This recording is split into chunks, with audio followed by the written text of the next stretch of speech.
Further debate, the member for Durham. Yes, thank you very much, Mr. Speaker. It indeed is a pleasure to speak to the bill from the member from Davenport, who I have some respect for, and his passion for this issue. I commend also the member from York South-Weston, who has also had voice to this issue in this legislature. And I'd say that I'm not directly, in a riding sense, affected by this, but I am a transit user. I take the GO train. I have a Presto card, and I realize that congestion in Ontario today is a problem, and I think it's a pleasure to see the Minister of Transportation or Infrastructure certainly here today to hear the debate. It is an important debate. I'd say that I commend the member for bringing forward the arguments that we as a caucus have looked at, and our critic, Mr. Urick, has unfortunately had a commitment. He has expressed to me the opportunity to speak to the issue on his behalf, and certainly representing our views. Now, we all know that the bill itself actually does one thing. Specifically, it amends the Metrolinx Act 5.1. The corporation, and I'm reading, the corporation shall ensure that any passenger rail system established between Toronto and Toronto Pearson International Airport is not powered by diesel fuel. So it takes any of the options off the table, and that's substantially the issue here. Then you look at the other part of it. I think tomorrow or sometime today, Ms. Ann Golden will issue her report on the whole big move issue, which is a very important issue. The Metrolinx big move issue is, I'll just put it in broader terms, how it's connected to this. This is part of it, actually, and it's a $50 billion wish list, which does affect my riding to a very, very modest extent, mainly through more busing, I suppose.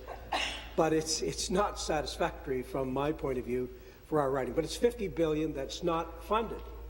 There's no money, and so Ms. Golden's report tomorrow will, I guess it'll be tomorrow because we'll be adjourned, so we won't get to talk about it.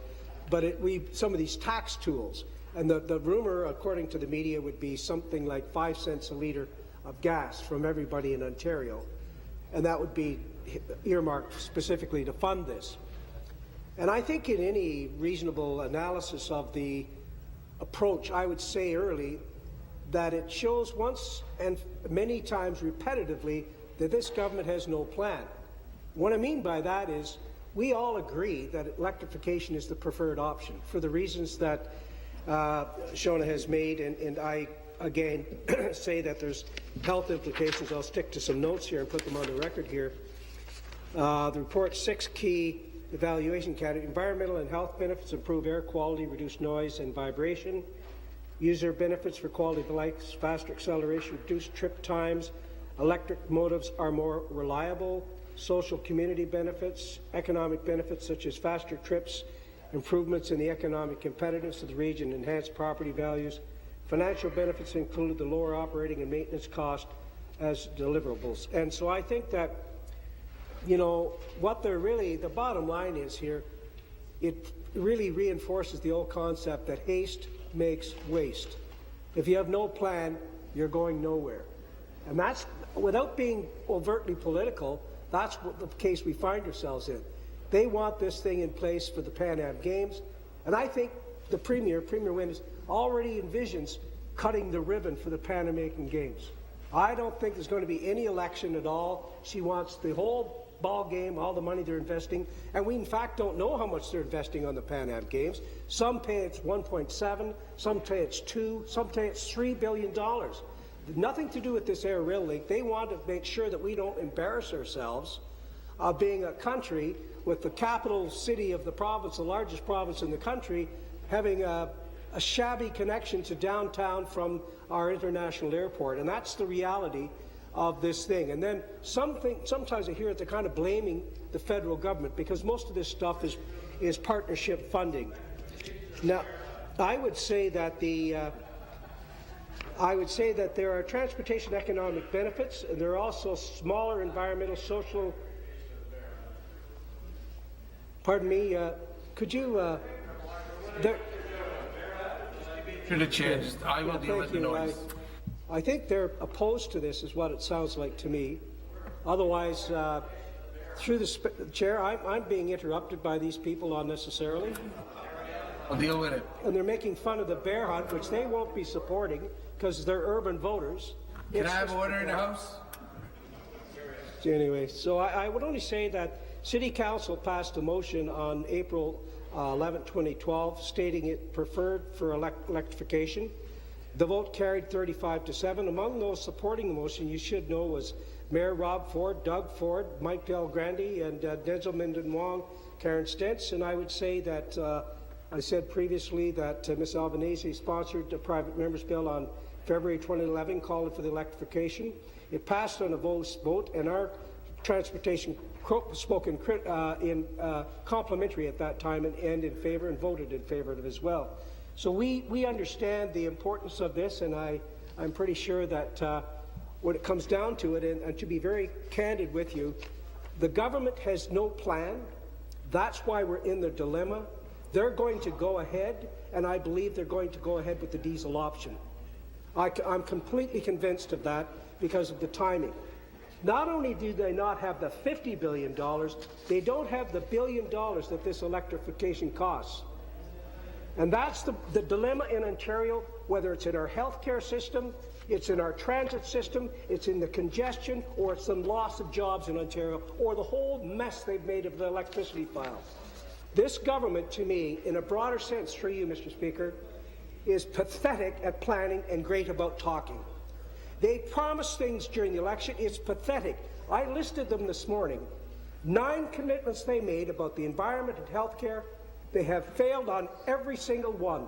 The people suffering today are seniors and vulnerable people. Why? Because of wasteful spending by this government of $1.2 billion, $1 billion, $200 million spent to save seats in an election. That's the truth of the government that's going to have the final say on this. You have the most members. You'll have the final say on this, and the ministers here. You haven't got the money to do it, and you're trying to make it look like we're the ones that are the problem. That's not the case here, and I'd say to the NDP, the case here is you're working with partners because you prop them up. They're wasting money, and you're supporting them. They're doing the same wedge at you on the bear hunts issue as well. So in fairness, I think we have another member that wants to maybe say a few things. I believe, I go back on the track here, on Bill 84, the cost-benefit analysis that I've seen indicates the total cost of electrification, the UPE strategy, is an estimated $900 million. It's going to be infrastructure that's going to be ripped up and done another way. Both the capital side as well as the operational side will be all different. They'll have more station stops because of electrification accommodates that easily. An estimated cost savings is also being ignored, potentially of $18 million a year because electrification would be better. I don't think that includes the health benefit analysis as well of taking all the particulate matter out of the diesel option.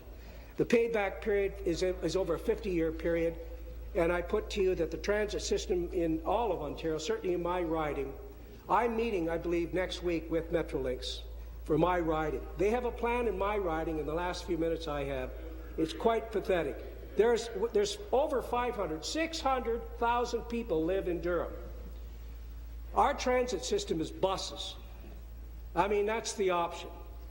And the parking, most of the people that are in Oshawa at the end of the line, and I've said to the minister, and I hope the minister's listening, and this is tied to this, again, no plan. What they want to do is they want to take the current train on the CN rail system and move it to the north side of 401, all parts of intensification for urban space. It's on the CP rail, which doesn't have enough track bed going across bridges and that. It'd have to be double track to handle because it's primarily a freight track.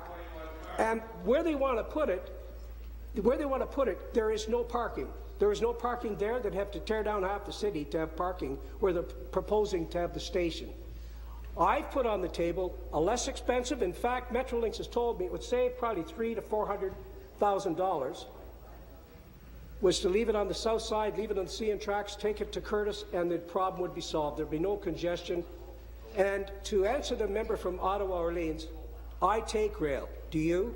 I use rail. Do you? You talk about your own concerns and problems. You talk about your own issues. I'll talk about my issues, okay? Thanks for listening. But here's the point. This is another case where the government doesn't give you the whole story. I can tell you now that they're not going to electrify it. It's them that's doing it. It's not Tim Hudak. We voted for it.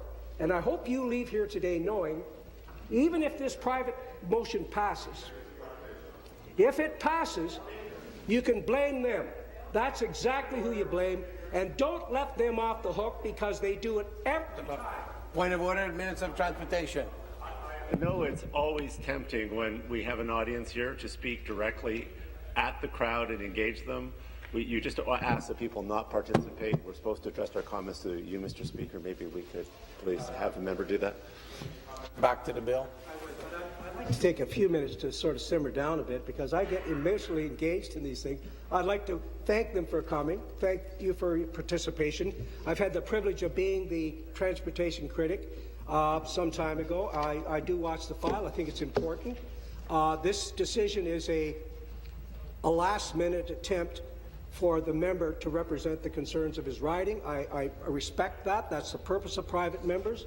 In that vein, I support the intent, but the logistics of it all is a mistake that was made some time ago by this government and a lack of a plan. And they have the same lack of a plan, and it's so cynical. They cancelled, in my riding, 2 new-build nuclear plants. I would caution the Speaker that has nothing to do with this rally. It just does relate to this. I'll say that the reason I say these things is that it's the lack of a plan, which ties to this. The reason no one here were even talking about it, they went ahead with a poorly conceived plan. And the member for Durham, would you please speak to the bill that's in front of us? I'm trying to help him simmer down. He said he was trying to simmer down. Well, I am speaking to the bill. This bill is about a plan to put electrification of a link to the Pearson Airport. Why are we doing this at the last minute? The plan already is, Mr. Speaker, you know this. You know anything about this bill? Do you really not? Yes, I do. I certainly do. I'm trying to help you to now, Mr. Zimmer, I'm trying to help you to Thank you. across the floor here, and he's a minister in charge, and he's For the debate.